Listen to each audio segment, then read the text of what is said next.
Hi everyone, so we start with the bad news first. Unfortunately, we're not able to speak Chinese, so we have to present in English, but we are very confident that everything will be communicated. So, thanks for the warm introduction. My name is Nick de la Forge. I'm from Germany and also working in Germany, actually in Berlin. And before I joined KILT, I was supporting another blockchain-based project also from Berlin and was able to drive industry adoption there, and also this is what I'm doing today with KILT. Hello everyone, my name is Simon. I have a business and computer science background and essentially supporting German enterprises with blockchain applications and use case development since about 4 years. I previously worked with a company called BigChainDB and lots of enterprise-focused companies with lots of DAX, so Daimler, Mercedes companies to build blockchain solutions in Germany. Yeah, and now I'm supporting KILT and looking forward to the presentation. So to kick things off, we brought you a video about KILT, which is basically giving you an overview of all the stakeholders in our system. It was supposed to be a shared space. It was meant to be decentralized and democratic. Today, every time people want to use a new service on the internet, they have to register. And this leads to several problems. The usernames and passwords are supposed to be their own secret, but in fact, they are shared with the companies running the services. These companies store massive amounts of user-generated data in huge centralized silos, which makes them a very attractive target for hacker attacks. On top of that, by gathering more and more data, the companies eventually turn into powerful monopolies. Monopolies are a potential threat for innovation because smaller companies with alternative, maybe better ideas need to make huge efforts to compete with them. All this has led to a loss of trust in the internet. Wouldn't it be democratic and fair if everybody could own their data themselves? With services built on the blockchain protocol KILT, we can now transfer this very successful concept from the analog world into the digital world. KILT protocol allows the user to claim any kind of characteristic about herself to a trusted entity that we call a tester. If the attester considers this claim to be true, he can certify it. He hands out a certificate to the user called claimer and stores a hash value of the certificate on the KILT blockchain. As certificates sometimes become invalid, attesters can revoke them at any time on the KILT blockchain. Once the claimer received her certificate, she can present it to the services she wants to use. If the verifier of the service trusts the attester, he can check the validity of the certificate by comparing it to the hash on the blockchain. Since the attester is not involved in the verification process, the behavior of the claimer remains unknown to him. When showing the certificate to a verifier, the claimer can even hide all sensitive data, which is not necessary for the verification. That's how KILT protects the user's privacy, by design. With KILT, the claimer has full data sovereignty, since only she is in control of the certificates. As it is impossible to restore the personal data from the hash, hacking the blockchain would be useless. If data is no longer stored in centralized silos, companies can no longer build monopolies with the amount of data they own. This whole new level playing field would foster innovation beyond tech giants. KILT is suitable for any use case where a certificate is issued by a trusted entity. Not only individuals, but also organizations or objects can claim characteristics about themselves.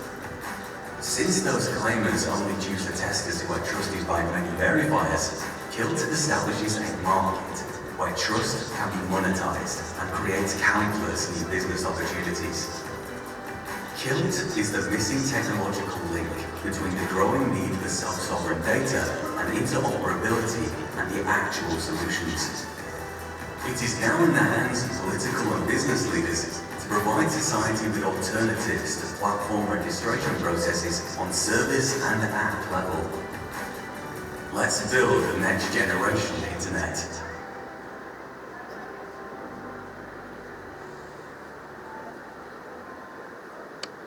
Okay, so what have we just learned about KILT? So KILT is basically an open and permissionless blockchain to create standardized verifiable credentials.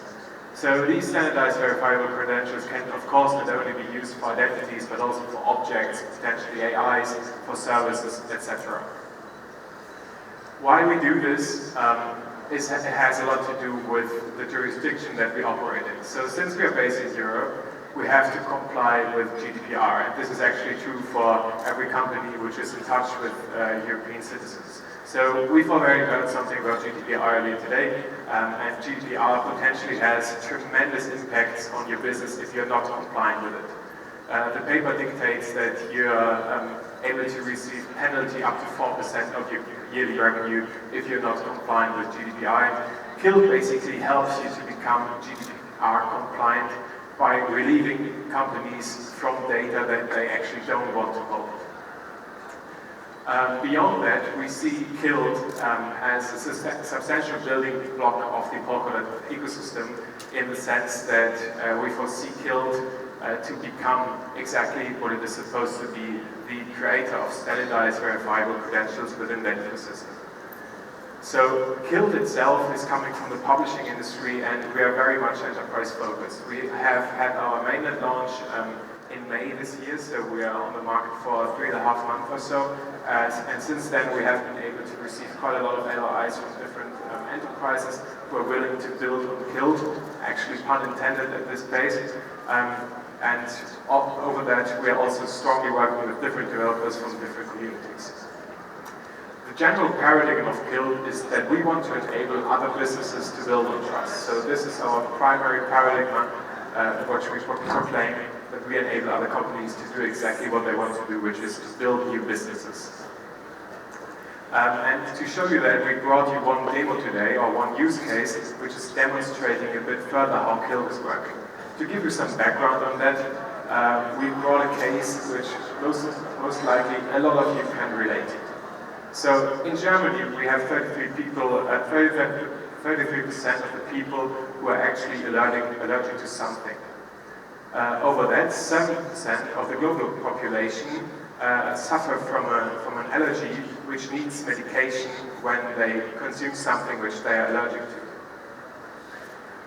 This combined with the fact that there is no strict law which obliges companies to claim what kind of ingredients could end up in their food products unintentionally, poses a great threat to everyone. Just imagine you're buying a chicken soup, which might be a long shot at this time, but we will learn about this in a second, and it actually contains hazelnuts, and this is because in the food producers' facilities there is also something produced with hazelnuts, and he's not saying that in his product description.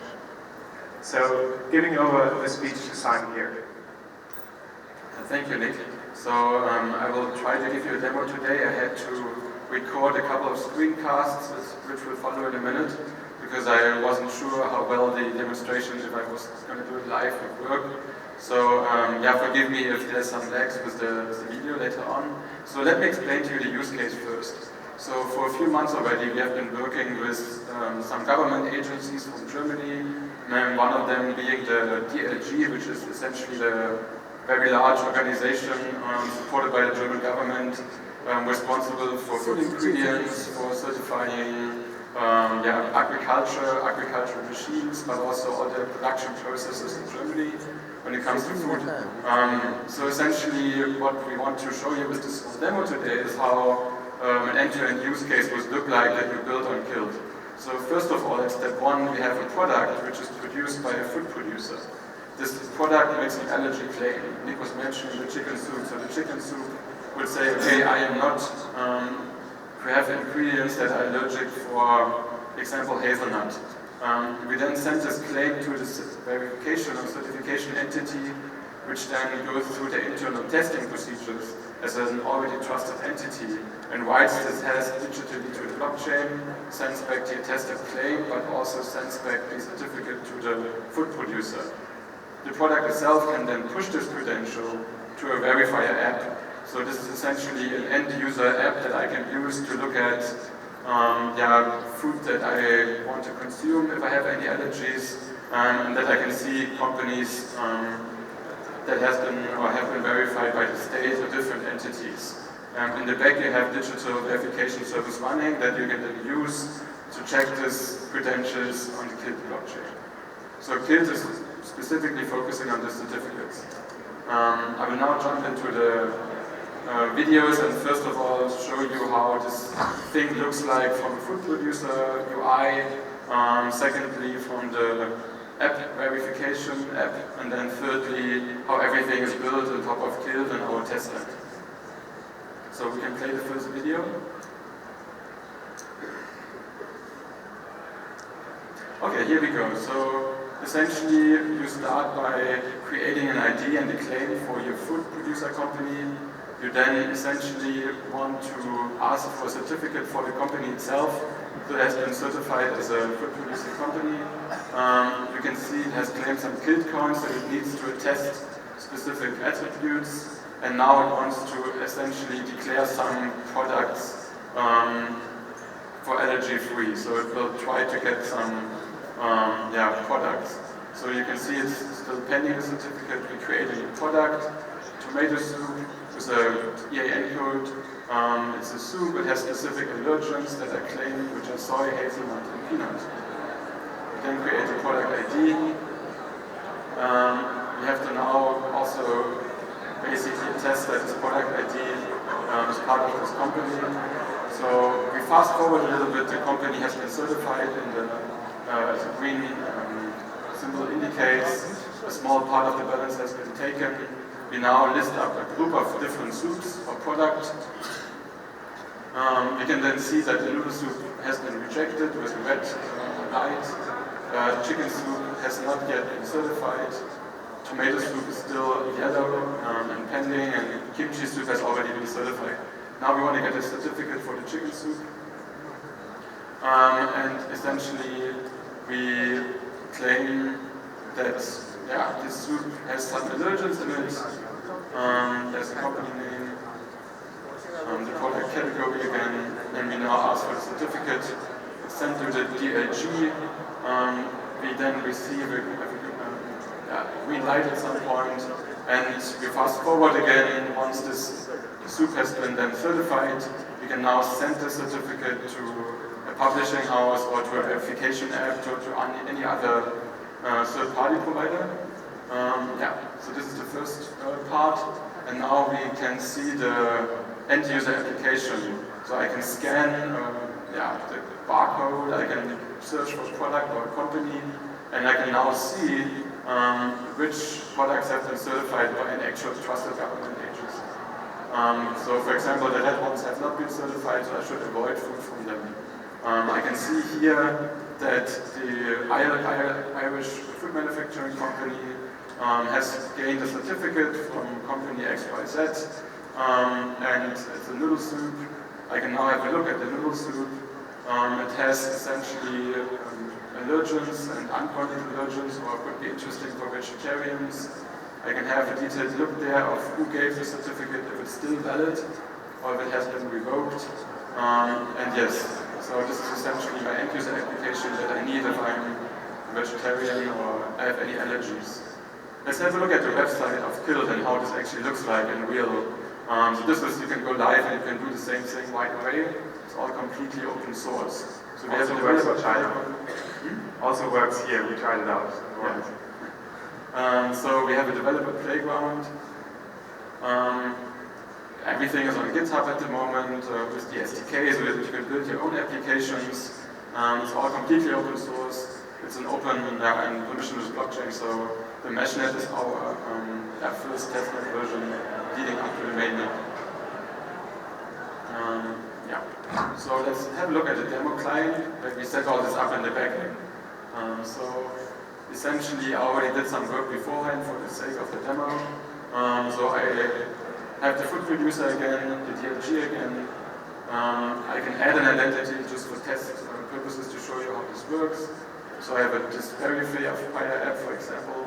I added, you can see it successfully created. Yeah, so you have managed my identities here.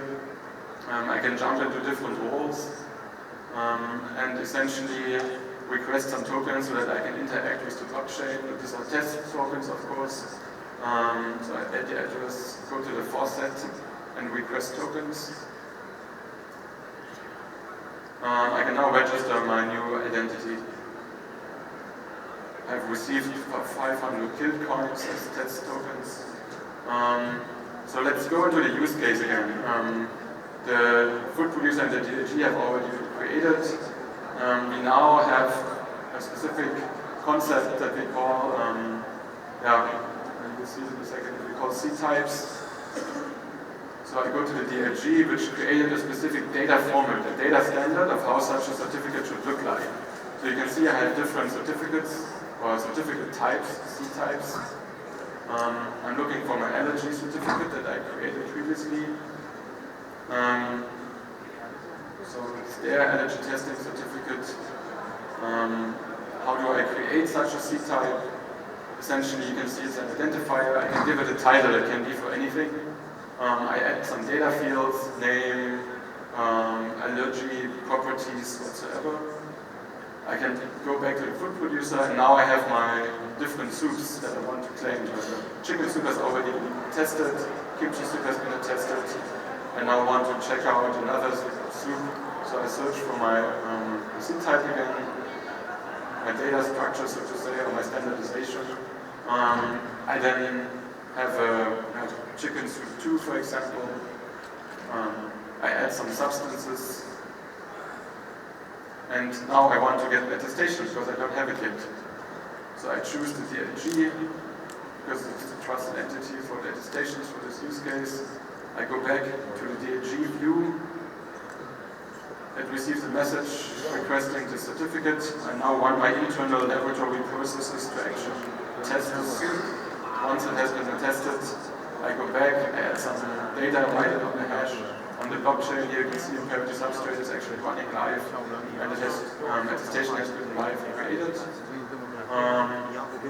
We then go back to the message of the food producer who received this attestation. He can import it, yes, and now he can see his attestations and his claims. Okay, all these things have been tested. I could now send it to the verifier app again and have real-time updates on all the allergies of my new products, my old products.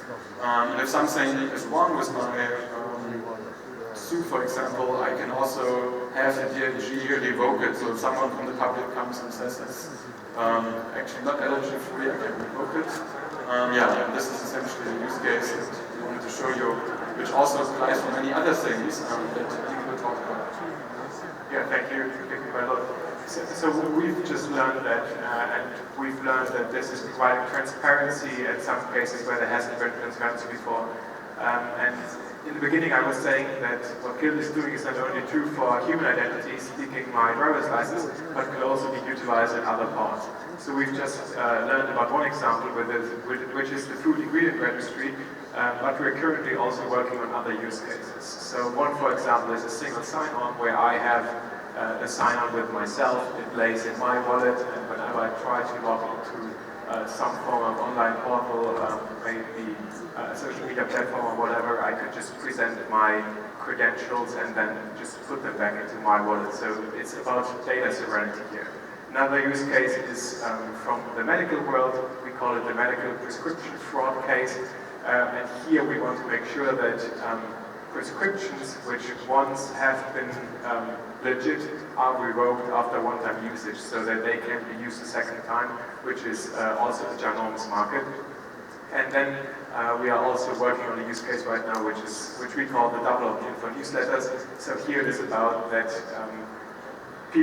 companies who are distributing a newsletter, they have to take care that they store all the double opt-in login credentials from the people who receive the newsletter, GDPR compliant. And this is where we're also aiding out. So what we are currently looking for is integration partners in Asia, of course. So people, developer companies, whatever, who are willing to pick up on this technology, because we see ourselves as a protocol and a base technology, not as integrators. So people who pick up on the technology and distribute it. Companies who also are willing to build new business models around trust, so it's enabling this trust that is existent at the moment and push it further. And also people from the Polkadot ecosystem who are willing to use KILT as one of the first projects to probably work on Polkadot.